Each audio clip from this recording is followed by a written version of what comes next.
常听到过这种声音吗？必须的。但有时候我能听到我自己打呼噜，因为睡午觉就打呼噜，然后就停住了。鼾声如雷，打呼噜真的是睡得香的表现吗？叫做阻塞性睡眠呼吸暂停低通气综合症。与生俱来，打呼噜和长相有何关联？下颌比较少，而且下颌呢明显的向后缩，它呢就是这个气道比一般人的要窄，这种生理结构决定的。现场绘画大比拼，直观展示打鼾外貌特点。我画的挺好的呀。其实我特别想照着胖胖画。今日健康话题：夜晚的致命危机。饮食养生会，精彩马上开始。Hello， 饮食养生会，健康又美味，我是你们最可爱的胖胖。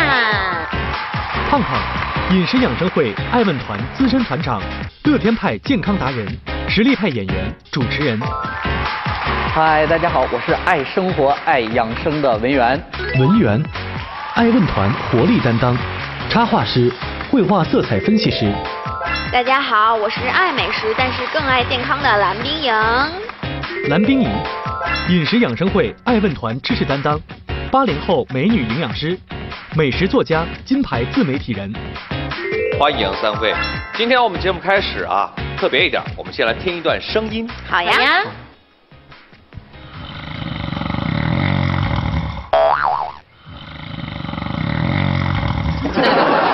相信你们还有电视机前的各位观众朋友们都听出来了，是什么声音啊？打呼噜。打呼噜，您平常听到过这种声音吗？必须的。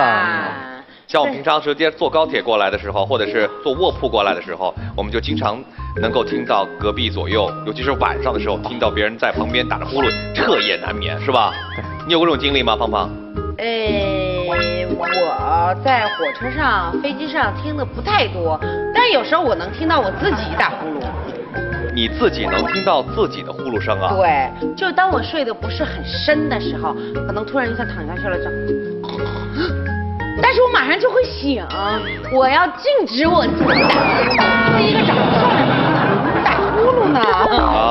我一听到我打呼噜我就醒了。我还真听到打呼噜声，因为我大大他就是一个打呼噜的小能手，不应该是老能手，他打呼好多年啊，从我很小的时候，然后就听到他打呼噜，然后我现在长得这么大了，他还在打，而且就是他睡午觉就打呼噜，然后就停住了，然后就好想推醒他，赶紧喘个气。你觉得挺担心你们家长的是吧？对啊。对，确实有些老人打呼噜的时候，突然一下感觉呼吸停止了一样，让我们挺揪心的。所以其实打呼噜有可能跟疾病有关系。那到底会跟什么疾病有关呢？这样我们请出一位专家来为您揭秘。我们的专家是来自于中国中医科学院广安门医院副主任医师刘世刚老师。欢迎。欢迎刘老师。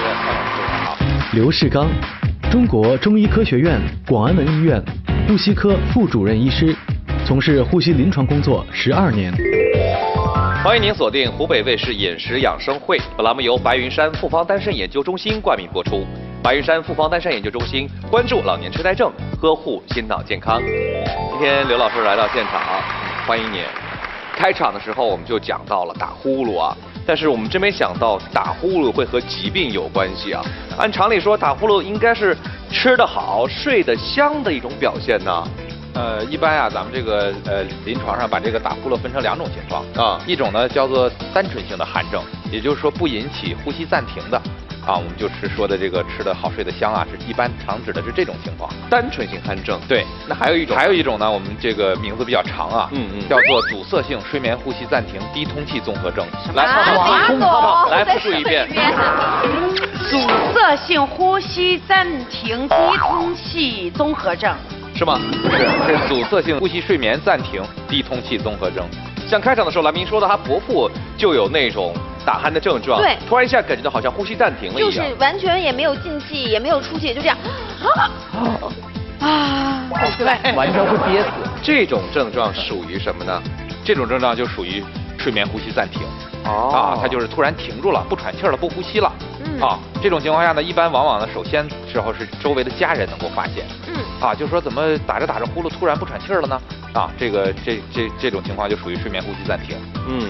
说实话，我们平常经常会看到容易打呼噜人都长得特别的胖，是吧？对，是不是？打呼噜人一般都长得很胖啊？和体有关系，有一定的关系啊。这个胖呢是打鼾的一个主要的一个特点，也是其中的一个特点。它还有一些别的特点。咱们要是从这个长相上来看的话啊。这个首先呢，这个我可以说一说这个，大家可以尝试着画一画，看看这个画出来的效果是什么样的啊。来，我们几位一起，我们来根据老师的描述来画一画，就是容易打呼噜人长什么样。好有难度啊，我觉得我也不知道画出什么。好的，首先啊，这个人说慢一点啊。首先这个人呢会形体比较偏胖，肚子比较大。形体偏胖，肚子比较大，他的腰围可能会大于臀围，啊。这是他的，首先是这个从腰腹部这样的，从这个面相上看的话，您刚说的是体型啊。其次呢，就是这个从脸上看的话，它是小下颌。好，我们再说面部啊，下颌比较少，而且下颌呢明显的向后缩，啊，小下颌下颌后缩。再有呢，就是脖子比较粗。脖子粗到什么程度呢？我们呀，这个简单的也可以进行一个这个自我测试哈，就是这个我们这个一般啊，我们这个中指啊，在这个脖子后面啊，两侧中指碰到一起，看前面这个大拇指能不能合上。能。如果脖子特别粗的人是合不上的。我能合上哎。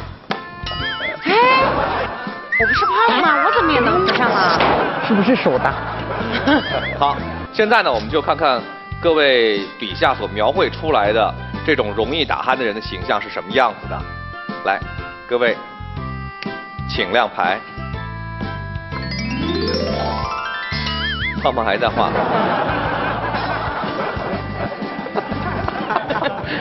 好，我们看到3个完全不同的形象。冰莹，你画的是躺着的是吧？对啊，因为只有睡觉的时候才会打鼾嘛，所以肯定是躺着的时候的状态嘛。啊，文渊同学。我觉得画的还挺像的哈，跟您所描述的还挺匹配的。对，但我觉得没有必要画成这样，直接贴上胖胖的照片就可以了呀。嗨，其实我特别想照着胖胖画，后来仔细想一想，毕竟是女生嘛，然后我就画了一个我大爷。那胖胖你到底画什么？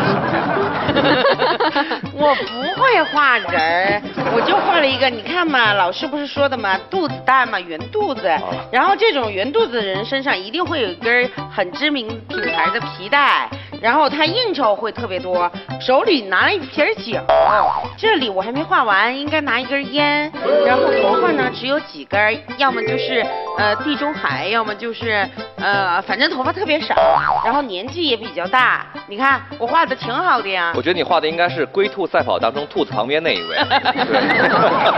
老师，为什么长这样面相的，或者是这种体型的人更容易打呼噜呢？这样这个面相和这个体型的人啊，首先跟他的这个生理结构有关。他先天啊长成这种小下颌下颌后缩，脖子粗啊，包括这个肚子大啊这些情况，他呢就是这个气道比一般人的要窄。啊，这种生理结构决定的，它气道比一般人要窄。那么白天在清醒的时候呢，这个喉部的这个肌肉啊，它能代偿性的运动，加快运动，它能让这个气流通过，不出现阻塞。那么在夜间睡觉的时候呢，这个神经也放松了，整个人肌肉也放松了，它这个肌肉就会松弛下来。松弛下来以后呢，它就会阻塞这个气道啊，甚至有的会造成这个气道的塌陷。那么气道完全闭塞了以后，就会出现这种打鼾。养生小技巧：当睡眠过程中呼吸道受阻，就会发生打鼾现象。在某种程度上，打鼾和长相有一定的关系。身材发胖、下颌窄小且后缩，脖子粗、肚子大的人更容易睡觉打鼾。我没有想到这个打呼噜还会和长相和体型有关系啊！所以老师，我们是不是一般正常人睡眠的时候是不会打呼噜的，是吗？正常人呢，只有在劳累的时候、饮酒之后啊，包括这个就是感冒了、鼻子塞的时候，会容易出现打呼噜。一般人打呼噜的相对比较少。我们来看一看这个引起打鼾或者引起暂停的这个机理啊。我们看一看，这是人的一个气道啊。这个呢，我们可以看到这块是人的舌体、舌根啊。这个呢，这个地方啊，我们叫做这个悬雍垂，叫舌头啊。然后呢，上边这个是鼻腔啊，我们也可以看到啊，这个睡眠暂停的人啊，我们可以看到这个地方是堵住了啊，不管是说因为这个舌根后坠啊，因为这个悬雍垂过长啊，或者是这个局部有炎症导致这个地方啊堵住了，我们就会出现呼吸暂停不喘气儿了。那么我们可以看这个像正常人啊，正常的呼吸的时候，我们这个地方是通畅的啊。这个我们可以看到气道是通畅的，这种情况下就不容易打鼾。那么这种情况下呢，没有完全堵住引起的打鼾呢，这种就是正常的。如果已经完全堵住了，我们就叫做暂停。哦，原来如此。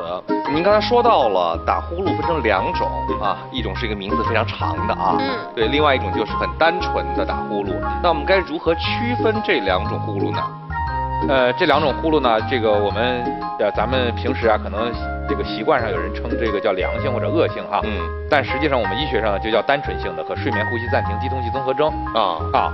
那么这种单纯性的这种打鼾呢，它一般来说呢，刚才提到原因了啊，往往跟这个劳累啊、感冒啊，包括有时候饮酒有关系，它可能会出现这种打鼾，但它中间不会有暂停啊。不会像这个蓝明说的那个啊，就是说他的舅舅还会不喘气儿了啊，不会有这种情况。那么这种恶性的，所谓的恶性，也就是说这个阻塞性睡眠呼吸暂停肌痛系综合征啊，就是这种情况下呢，我们就会出现这个打着呼噜啊，就突然就不喘气儿了啊。这个在1个小时之内啊，我们会我们通常判断呀是判断它1个小时出现几次啊，我们有这样的一个指数。叫做 AHI 指数，也就是呼吸睡眠暂停加肌通气的这样一个指数。如果我们在1个小时里头小于5次啊，我们算作正常啊。如果呢5到15次啊，就是说这样一个次数呢，我们就属于这种轻度睡眠暂停。如果15次到30次呢，我们叫做中度。如果1个小时暂停超过30次，我们叫做重度。人呀在缺氧的状况下，那么他全身脏器都缺氧。所以它会造成很多这种不良的后果。那么像这个我们呼吸睡眠暂停啊，这个严重了以后啊，有的人会出现这种血压的升高、血糖的升高啊，有的人会夜尿增多，晚上老起夜啊。刚才提到了白天容易犯困，坐着就能睡着了，这都是缺氧造成的。再严重了以后还会出现中风、卒中、心律失常，睡眠暂停还会引起猝死。那我们现场来试一试好不好？现场憋气大比拼，3位嘉宾各耍小心机。让我再吸一口气。你们好厉害啊！一边憋气还能一边运动。打鼾、憋气也会有生命危险。睡眠暂停还会引起猝死。今日健康话题：夜晚的。我们去游泳啊什么的，不是也会好长时间不呼吸，然后头憋在水里，然后憋好久。那我们也没事儿，挺好的。游完泳还觉得神清气爽，然后活力四射呢。我知道他的意思了。你刚才说到了，在睡眠当中突然一下呼吸暂停，是吧？憋气啊。其实，在我们一般的生活当中，也可能会出现这样的憋气。游泳当中啊，这个憋气游泳法，我们经常也会用到。对呀。那我们现场来试一试，好不好？好吧。来，我们捏住鼻子，胖胖。让我再吸一口气。好，3、2、1，开始。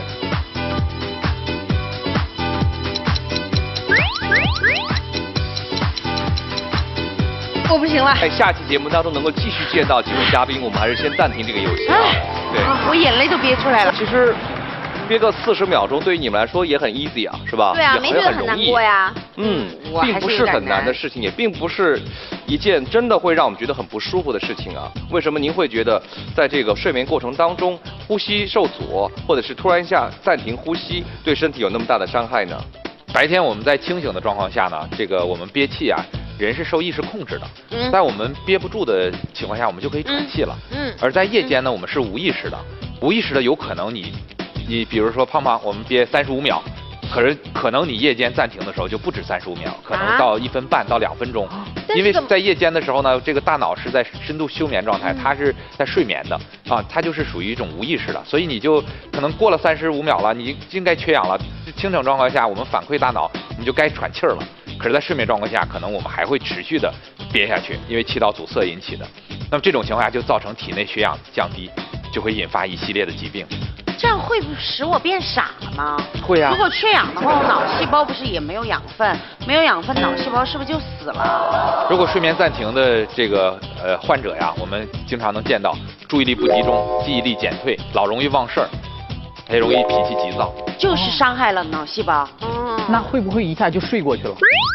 这就是特别严重的。老师啊，确确实实我们真的要非常注意啊，引起我们的足够重视，尤其是这种阻塞性睡眠呼吸暂停低通气综合征，究竟引起这种疾病的诱因是什么呢？这种原因就比较多了啊。最常见的第一个原因呢是肥胖啊，第二个呢，其次呢就是跟性别有关，男性同胞们更容易打鼾，女性相对要少。啊，还有呢，就是说其他的一些，比如说刚才我们讲的先天的结构，小下颌后缩，这是生理性结构的这种改变啊。这种情况下，除非做手术整容啊，不然的话这个结构是不会改变。意思是地包天不打鼾，不容易打鼾。这样对，都是的啊。下颌向前的不容易打鼾啊，天包地容易打鼾啊。特性的打鼾呢，其实有一些这种征象啊。你比如说刚才其实大家都提到过哈，就是说首先呢，这个夜间啊，别人能听到你有暂停啊，把自己憋醒的时候还比较少，特别严重的时候才会。还有呢，就是这个容易这个夜尿比较多，晚上老容易起夜，老想上厕所啊。还有一些情况呢，容易早上起来容易头疼、口干，这都是夜间缺氧造成的。还有一些这个人呢会出现这种白天的注意力不集中，容易犯困啊。我见过一个比较严重的一个患者，他平时这个开会的时候，坐车的时候他都能睡着。有一次呢，他开车等一个红绿灯，这几秒钟他就睡着了，结果就追尾了啊。所以这种这个还是很危险的。你们来看一看这个啊。就是以下哪种颜色更有助于睡眠？我们对面的3位嘉宾，你们来看一下。有红色 ，A 是红色 ，B 是黑色 ，C 是蓝色。红色反正是不能选。对，我其实相对来说，我觉得红色看了以后会比较热闹，会兴奋，会兴奋。然后呢，B 和 C 的话，我选 B 吧。那我就选 C。为什么都反着？红色我知道是不能选，因为红色让人觉得很兴奋，对，很激动。你看我们过年的时候都用红色啊，所以肯定不能选红色，多喜庆啊！我觉得应该选黑色。你看一个房间黑漆漆的，没有一点点光线，你一走进去是不是就觉得，哦，天黑了，我该睡觉了。就是胖胖选的是黑色，另外2位选择的是蓝色。为什么你觉得蓝色会有助于睡眠呢？因为蓝色会给人平静的感觉。我觉得还不光蓝色，绿色也会给人这种平和的感觉。然后想要睡得好，房间里呀多放一些蓝色的床单啊，然后绿色的床单啊，我觉得就会睡眠更好一点。对，就是相对来说，如果人兴奋的状况下是不太容易睡眠的。对啊。但是如果蓝色呢，会让人的心情和状态可能会更安静一些，这样可能会有助于睡眠。大家会更倾向于蓝色和黑色，您给出正确答案吧。我觉得这个如果从这几道答案来看的话呢，最优的答案呢应该是黑色，因为这个本身呢，这个在深色的时候呢，我们人就容易这种属于这种放松啊，容易困倦。再有一个呢，这个中医讲这个黑色入肾，因为这个晚上这个中医讲，这个心肾相交，人就能睡眠了啊，就是晚上这个要心肾相交，要肝血有肝血充足，我们人才能睡眠。那么这个本身这个黑色这个中医讲这个属于肾的这种颜色，在这个在傍晚的时候呢，这个应该是肾当令啊，所以这种黑色更有助于睡眠。所以真理往往掌握在少数人手中。养生小技巧，色彩对于人的生理和心理有很大的影响，所以为了保证睡眠质量，卧室应尽量选择黑色或深色家居。鲜艳的颜色会让人心情亢奋，从而影响睡眠。那老师啊，我们再总结一下，如果说我们晚上为了避免打呼噜，我们怎么样做最好呢？晚上我们避免打鼾首先呢，这个第一方面，我觉得最好的办法是控制体重。那么我有这样一个病人他这个之前做睡眠监测是属于重度的睡眠监测，在他运动了1个月以后，体重减了37斤，他就从重度的睡眠暂停变成了这个轻度的，所以这个减轻体重是一个很重要的因素。其次呢，就是我们这个平时我们这个要侧身睡就是掌握一个良好的一个睡眠姿势。我们侧身睡的时候呢，容易让气道开放不容易引起这种气道的阻塞不容易出现暂停。还有呢，就是说我们可以带一个止鼾器就是说类似于牙套的这种，根据每个人的口型不同，啊，我们带上止鼾器以后，夜间就不容易打鼾，气道容易开放。既然说到打鼾，有什么样比较适合通气的食材呢？比如说洋葱啊，比如说这个芥末啊等等的这些啊，它有一个通鼻窍的作用啊。那么鼻子通了之后，自然打鼾就缓解了。老师今天推荐的这几款食材非常的好，而我们的大厨呢，也根据这几款食材做了一道菜，我们一起去品尝一下。好，欢迎来到养生厨房，我是胖胖。大家好，我是大敏敏，我又来了。你这是干什么？刚才老师说了，我们这期节目当中所要用到的食材呢是洋葱。你知道这个切洋葱很辛苦的，一定会流泪，所以我给我自己准备了一个防护工具。实际上洋葱呢也没有你说的那么可怕，处理好了的话很简单。刚才我是看到你做了一个动作，你把洋葱放进冰箱里面了，这是什么意思？哎，我拿出来你就明白了啊。哎，你可以来试一下。我洋葱要切成什么样啊？你就一刀把它劈开，你看熏不熏眼睛？好嘞。是吗？真的也还好哎，还能凑近了闻。洋葱只要经过冰箱之后呢，它就没有那么熏眼睛。冷藏20分钟左右就可以了。啊，这又有一个小妙招分享给大家。每次您在切洋葱之前呢，只要放进冰箱里边冷藏20分钟，它就不会熏眼睛，不会让你哇哇的流泪啦。对，所以咱们今天呢做这道菜呢很简单，叫洋葱炒腊肉。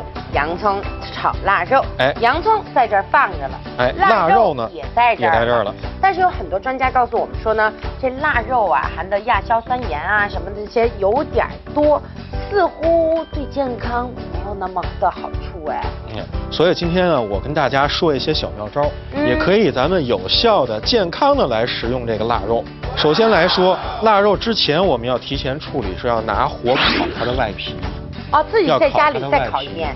烤一遍，然后要拿刀刮掉它烤干的那一部分，是因为腊肉储藏久了之后呢，会有一些肉毒杆菌的这种对人体不好的东西，你要烧把它刮掉。哎，第二呢，就是说腊肉我们为了吃得更健康，少摄入油脂，那么我们可以提前把它煮一煮，因为腊肉本身是咸的，对，哎，所以在煮制的过程当中，也可以让它的味道变得更适口一些，它可以释放一些盐分出去。哎，没错没错。所以这块腊肉呢，我们就是摆在这儿做一个样子。实际上呢，有一块煮好的，我们一会儿炒就用它，因为煮过之后它会软一些。当然了，蒸也可以，但是不如煮的这个更健康。我们来把它切成薄片儿，一定要切成薄片儿，因为腊肉呢它有一定的韧性，所以在食用的过程当中可能会比较费牙。为了让这个老人孩子也能吃到这道可口的菜，所以我们切的时候就要注意把它切得薄一些。行，肉咱们切得差不多了，其他菜咱们简单处理一下。洋葱在切的时候有一小窍门，我跟大家说啊，如果说一下一下的切，它可能是很容易就是切得很散碎，到最后因为它一层一层的嘛。那我们就是把它切成梳子齿儿，这样来切它。然后呢，一刀下去，那些就不用管它了，它都是一条一条。芹菜呢，咱们也简单处理一下，然后斜着给它切成小条。胡萝卜我们也来一点儿，而且这个颜色的搭配呢，也特别的好看。对，好，配菜基本上我们这边都处理的差不多了。好嘞，我们来开火。像以往我们炒菜肯定会放一些底油了。对呀，放底油好炒菜嘛。哎，对，要润锅。实际上今天我们这个不用，我们就直接把腊肉放进去，干煸。对，因为腊肉里面有一定的油脂，我们要利用腊肉里面的油脂来帮助我们完成这道菜，把这个肉呢尽可能给它摊平。锅底我们已经看出，在扒拉这个肉的时候，锅底已经有这个油了。把火拧大，稍微的晃晃锅，保证这个肉不扒锅。然后胖胖已经帮我把配菜呢完全的放到了这个小托盘里面，哎，为了方便我操作。但是在放那些之前呢，我们需要拿一些小小的豆豉来。豆豉主要是为了提香。好，在这个过程当中，我们用铲子来扒拉扒拉，煸炒一下，把豆豉的香味儿炒出来，然后我们放入配菜。先要放入洋葱，因为洋葱有特殊的味道，它挥发性的味道可以使腊肉这个香气呢更醇厚。在洋葱加热一段时间之后呢，我们需要加入芹菜，一定要最后放胡萝卜，因为胡萝卜里面也是富含营养素的。通过太高的这个长时间的加温的话，可能对营养素流失呢会有一定的损失。好了，在这个过程当中，我们需要加入一些调味品，加一点太太乐鲜贝露。我们不再放盐了，因为腊肉是有咸味儿的。哎，在这个过程当中呢，我们需要稍微的点一点的水。因为我们毕竟没有放油。最后我们再把胡萝卜加进去。好嘞。好嘞，这道菜基本上会完成了。哎，所以我们看到这道菜，我们把它搅匀。好。那么这道洋葱炒腊肉咱就出锅喽。洋葱炒腊肉：1. 腊肉提前用火烤至表皮，下水煮5分钟后取出，切成薄片。2. 起锅直接下入腊肉，煸炒出油脂后，放入提前切好的洋葱、芹菜。3. 用适量的鲜贝露调味后，下入胡萝卜，继续翻炒。